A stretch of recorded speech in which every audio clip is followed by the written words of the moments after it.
Hello नमस्कार दोस्तों। तो आज हम जानने वाले हैं विप्रो कंपनी के इतिहास के बारे में, इसके फंडामेंटल और भी जो चीज़ें हैं, सारा एनालिसिस आज इस कंपनी के बारे में करेंगे। और लगातार इसके बारे में क्योरीज आ रही थी। अगर फिर भी आपको किसी कंपनी के बारे में जानना है तो आप कमेंट बॉक्स में ज़रूर डाल दें। उस कंपनी का सारा इतिहास हम खोल के रख देंगे, जो भी काला चिट्ठा होगा। तो सबसे पहले हम जान लेते हैं इस कंपनी के इतिहास के बारे में। तो जो शुरुआत में कंपनी थी, अजीम प्रेम जी के पिता ने इसकी स्थापना की थी, मोहम्मद प्रेम जी ने। और वेस्टर्न इंडिया सब्जी प्रोडक्ट्स लिमिटेड के रूप में इस कंपनी की स्थापना हुई थी। शुरुआत में यह कंपनी वनस्पति तेल, परिष्कृत तेल का निर्माण करती थी। और वर्ष 1966 का समय था जब प्रेम जी के पिताजी का निधन हुआ। तो उस समय अजीम प्रेम जी स्टैनफोर्ड यूनिवर्सिटी में अध्ययनरत थे।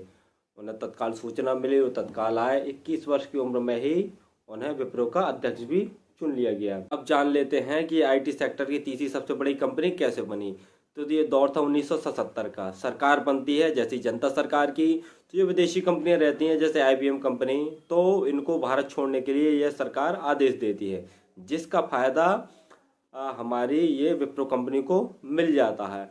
और विप्रो कंपनी कंप्यूटर हार्डवेयर के सेक्टर में विकास शुरू कर देती है। और 1979 तक स्वयं का ये कंप्यूटर भी एक विकसित कर लेती है। उसके बाद अमेरिका की सेंटिनल कंप्यूटर की मदद से मिनी कंप्यूटर का उत्पादन भी यह कंपनी चालू कर देती है। और इसी क्रम में वो और अत्यधिक तेजी से मुनाफे वाली कंपनी बन जाती है। कुछ ही दिनों बाद भारत में 1986 में यह चिप का आविष्कार भी कर लेती है। और धीरे धीरे यह कंपनी हिंदुस्तान की तीसरी बड़ी आईटी सेक्टर की कंपनी बन जाती है। इसका मुख्यालय बेंगलोर में है। और बेंगलोर के अलावा यह मुख्य रूप से मुंबई, पुणे, चेन्नई, हैदराबाद, गुरुग्राम आदि शहरों में अपना कारोबार संभालती है।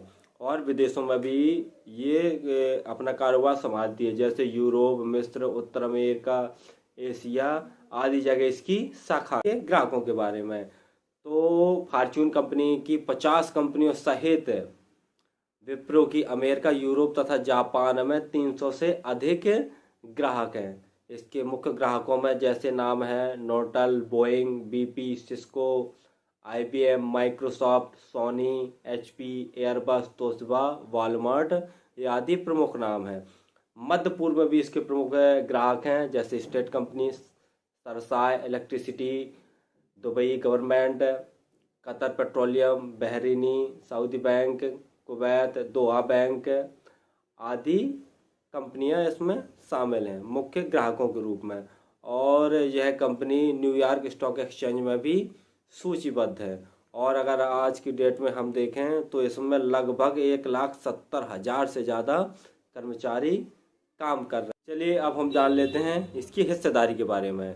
तो जैसे हिस्सेदारी देखते हैं तो प्रोमोटर्स ने अपनी थोड़ी सी हिस्सेदारी घटाई है, 73 से घटा के 72.95% कर ली है।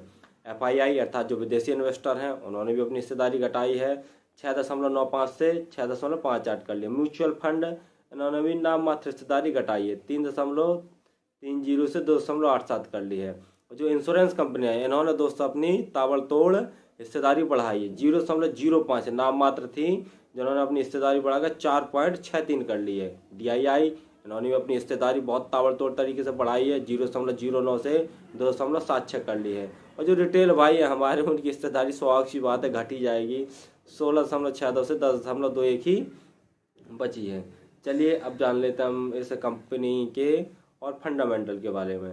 तो जान लेते हैं इसका मार्केट कैप लगभग 2 लाख करोड़ से भी बड़ी कंपनी है ये। और इसका मार्केट कैप शेयर के अनुसार घटता बढ़ता रहता है। और ये साल में डिविडेंड भी देती है, 1.5% का डिविडेंड भी देती है। और इसके पास कैश फ्लो भी लगभग 4,898 करोड़ का कैश फ्लो है। उधारी भी इसके पास काफ़ी है, 7,600 करोड़ के लगभग उधारी है। लेकिन इसका आरओई बहुत बढ़िया, आरओई ये 24.58, आरओसी है 27.65। जिस कंपनी का भी आरओसी लगभग 20%, 15% से ऊपर होता है वो कंपनी बहुत बढ़िया मानी जाती है। और प्रॉफिट मार्जिन भी काफ़ी ठीक ठाक निकल के आ रहा है, 20.62%। चलिए अब हम जान लेते हैं इसके पीयर कंपटीटर्स। तो पीयर कंपटीटर्स देखते हैं तो जो शुरुआत की 3-4 कंपनियां हैं, इन्फोसिस वगैरह है, TCS वगैरह है, तो ठीक ठाक है। PS कंप्यूटर्स के हिसाब से भी बढ़िया कंपनी है। अब हम जान लेते हैं रेशियो के हिसाब से। रेशियो देखते हैं हम तो सेल्स ग्रोथ भी बढ़ रहा है इसका, धीरे धीरे प्रॉफिट मार्जिन भी बढ़ रहा है, ROC ROE ये सब चीज़ें बढ़ रही हैं, तो एक रूप से देखा जाए तो बढ़िया कंपनी है। चलिए अब हम जान लेते हैं इसका क्वार्टरली रिजल्ट। तो क्वार्टरली रिजल्ट हम जैसे ही देखते हैं तो सितंबर 2021 में इसकी जो नेट सेल्स थी 14,720 करोड़ थी, और जून 2022 में देखें तो 16,255 करोड़, और सितंबर 2022 में अगर इसकी सेल्स देखते हैं तो 16,941 करोड़।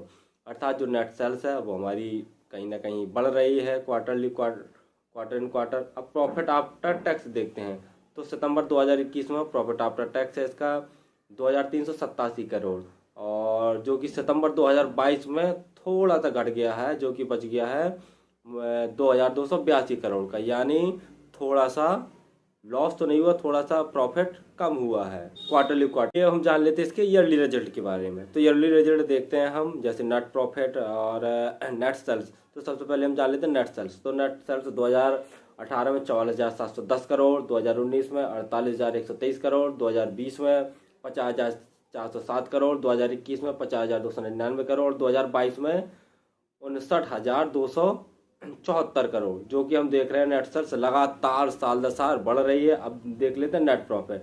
नेट प्रॉफिट 2008 में देख लेते हैं, 2018 में तो 7,722 करोड़ का है, 2019 में 7,614 करोड़ का है, 2020 में 8,680 करोड़ का, 2021 में 10,060 करोड़ का, 2022 में 12,135 करोड़ का लाभ हुआ है। जी मित्रों, तो हमारा नेट सेल्स देख लें या नेट प्रॉफिट आफ्टर टैक्स देख लें तो ये भी साल दर साल बढ़ता जा रहा है। यानी हम घूम फिर के आते हैं, देखते हैं कंपनी बहुत बढ़िया है। बस समस्या यही है कि इस समय इसका शेयर थोड़ा सा गिरता जा रहा है। चलिए हम शेयर पैटर्न भी इसका देख लेते हैं। तो ये हमारा शेयर पैटर्न खुल गया है, और इसमें जो लो मारा है 726 का, वर्तमान इसकी वैल्यू देखें तो लगभग 389 चल रही है। हाँ, थोड़ा सा आगे पीछे हो सकता है। तो देखते हैं। तो इस समय IT सेक्टर की जो भी शेयर हमारे काफ़ी गिरे हुए चल रहे हैं। कारण वही है, रसिया यूक्रेन युद्ध, अमेरिका मंदी जैसी हालात, और किसी भी IT सेक्टर के शेयर को देख लेते हैं वो गिरा हुआ चल रहा है। तो जब भी यह मित्रों भागेगा शेयर तो यह अपने हाई को जरूर टच करेगा, यानी लगभग बहुत जल्दी आपके पैसे को डबल कर देगा। कंपनी बहुत बढ़िया, सब चीज़ हमने देख लिया है, ग्राहक है, फंडामेंटल हर चीज़ बहुत बढ़िया है। तो सेक्टर भी बहुत बढ़िया है, और हो सकता है ये आगे चल के भविष्य में लीडिंग कंपनी भी बन जाए। वैसे भी हम जानते ही हैं कि आजकल IT का ही ज़माना है, इंफॉर्मेशन टेक्नोलॉजी का, और जो जितना विकास करेगा स्वाभाविक सी बात है उसका उतना ही प्रॉफिट रहेगा। तो इसका फ्यूचर भी बहुत बढ़िया है। लेकिन फिर भी आप किसी भी इस शेयर में पैसा लगाते हैं तो आप अपने जो शेयर एडवाइज़र हैं उनसे सलाह ज़रूर लें। धन्यवाद।